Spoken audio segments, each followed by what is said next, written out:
Assalamualaikum warahmatullahi wabarakatuh. Kali ini saya akan memaparkan mengenai manajemen ASN dan Smart ASN. Manajemen ASN adalah pengelolaan ASN untuk menghasilkan pegawai ASN yang profesional, memiliki nilai dasar, etika profesi, bebas dari intervensi politik, bersih dari praktek korupsi, kolusi, dan nepotisme. Manajemen ASN lebih menekankan kepada pengaturan profesi pegawai, sehingga diharapkan agar selalu tersedia sumber daya aparatur sipil negara yang unggul selaras dengan perkembangan zaman.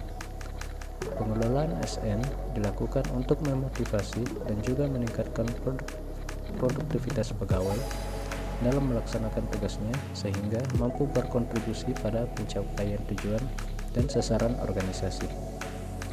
Kedudukan ASN dalam Undang-Undang Nomor 5 Tahun 2014 berdasarkan jenisnya terdiri atas: yang pertama, pegawai negeri sipil, yaitu warga negara Indonesia yang memenuhi syarat tertentu diangkat sebagai pegawai ASN secara tetap oleh pejabat pembina kepegawaian untuk menduduki jabatan pemerintahan dan memiliki nomor induk pegawai secara nasional.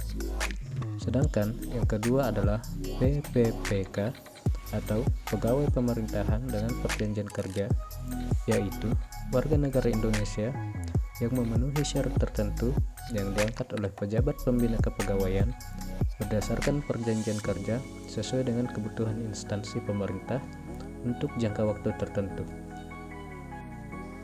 Dalam waktu melaksanakan tugas pemerintahan untuk menjalankan kedudukannya, maka pegawai ASN berfungsi sebagai: yang pertama, pelaksana kebijakan publik, melaksanakan kebijakan yang dibuat oleh pejabat pembina kepegawaian sesuai dengan ketentuan peraturan perundang-undangan. Yang kedua, sebagai pelayanan publik, memberikan pelayanan publik yang profesional dan berkualitas. Dan yang ketiga adalah perekat dan pemersatu bangsa, mempererat persatuan dan kesatuan NKRI.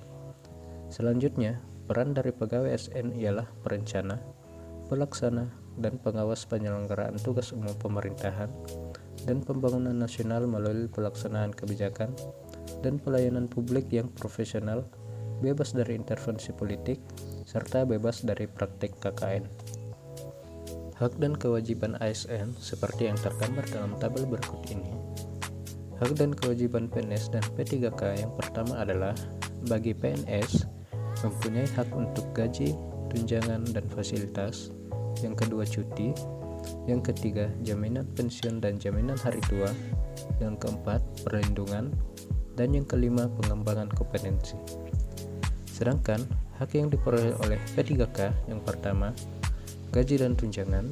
Yang kedua, cuti. Yang ketiga, perlindungan. Dan yang keempat, pengembangan kompetensi. Yang membedakan hak antara PNS dan P3K hanyalah jaminan pensiun dan jaminan hari tua. Sedangkan untuk kewajibannya, PNS dan P3K sama-sama memiliki kewajiban yang tertera seperti 8 poin ini. Kode etik dan kode perilaku ASN di sini disebutkan ada: yang pertama, melaksanakan tugasnya dengan jujur. Yang kedua, melaksanakan tugasnya dengan cermat dan disiplin. Yang ketiga, melayani dengan sikap hormat dan tanpa tekanan. Yang keempat, melaksanakan tugasnya sesuai dengan perintah atasan sejauh tidak bertentangan dengan peraturan perundang-undangan. Kode etik ASN ini selanjutnya lebih jauh dijelaskan di dalam Undang-Undang ASN Nomor 5 Tahun 2014. Dalam menjalankan manajemen ASN, maka dibutuhkan yang namanya sistem merit. Apa itu sistem merit? Sistem merit adalah konsepsi dalam manajemen SDM yang menggambarkan diterapkannya objektivitas dalam keseluruhan semua proses dalam pengelolaan ASN, yakni pada pertimbangan kemampuan dan prestasi individu untuk melaksanakan pekerjaannya. Manfaat adanya sistem merit ini yang pertama adalah mendukung keberadaan penerapan prinsip akuntabilitas. Yang kedua, dapat mengerahkan SDM untuk dapat mempertanggungjawabkan tugas dan fungsinya. Yang ketiga adalah instansi pemerintah dapat mendapatkan pegawai yang tepat dan berintegritas untuk mencapai visi dan misinya. Sedangkan manfaat sistem merit bagi pegawai yaitu mempunyai penjamin keadilan dan ruang keterbukaan dalam perjalanan karir seorang pegawai. Yang kedua, memiliki kesempatan yang sama untuk meningkatkan kualitas diri. Sistem merit dalam monitoring penilaian dan pengembangan. Yang pertama, pangkat dan jabatan. 2. Pengembangan karir. Yang ketiga, mutasi pegawai. Yang keempat, penilaian kinerja. Yang selanjutnya adalah Smart ASN.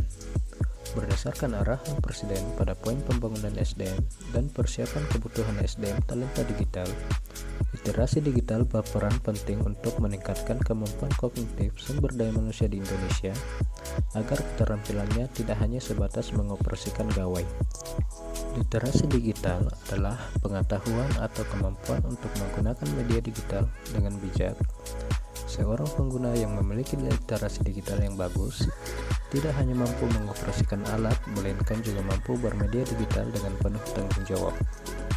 Literasi digital dibagi menjadi 4 kompetensi, yaitu kecakapan menggunakan media digital atau digital skill, budaya menggunakan digital atau digital culture, etis menggunakan media digital atau digital etis, aman menggunakan media digital atau digital safety. Keempat pilar yang menopang literasi digital yaitu etika, budaya, keamanan, dan kecakapan dalam media digital. Etika bermedia digital meliputi kemampuan individu dalam menyadari, mencontohkan, menyesuaikan diri, merasionalkan, mempertimbangkan, dan mengembangkan tata kelola etika digital atau etik. Dalam kehidupan sehari-hari, konten negatif yang barengi perkembangan dunia digital tentu menyasar para pengguna internet yang substansinya mengarah pada penyebaran kebencian atau permusuhan berdasarkan suku, agama, ras, dan golongan. Contohnya adalah hoax, cyberbullying, dan hate speech. Sekian pemaparan singkat dari saya. Terima kasih.